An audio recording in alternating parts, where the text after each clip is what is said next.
今日用60秒教你點樣讀啱呢一個英文名。呢一個英文名咧，我相信唔多朋友會覺得係容易讀嘅。咁今日咧用我自己一個快速嘅方法去教大家點樣讀。首先我哋睇下呢一個女仔名。咁咧喺英式英文裏面咧，嗰個 A 音會係咁嘅 Karen。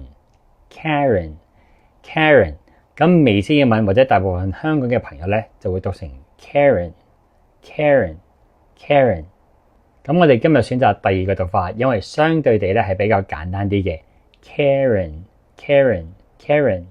咁 Step 2就係將 Karen 個 K 變成一個 G， 就會變成 Garen。Step 3就係將 Garen 下面嗰個 N 變成一個 TH 音 Gareth。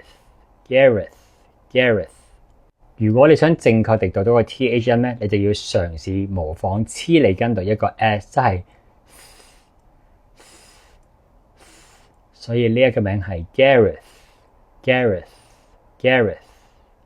當然，如果你真係讀到 Gareth 就係非常之好。咁如果你唔得嘅話咧，喺香港其實你將佢讀成一個 F 音都死唔去嘅 Gareth。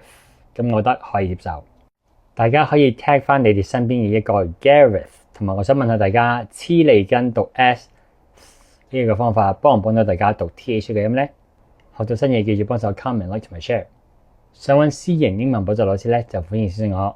想支持我繼續拍片或者想輕鬆地玩翻啲過去拍過嘅題材咧，就歡迎訂閱我嘅 Patreon 平台。咁每個星期都會有會員專屬影片嘅。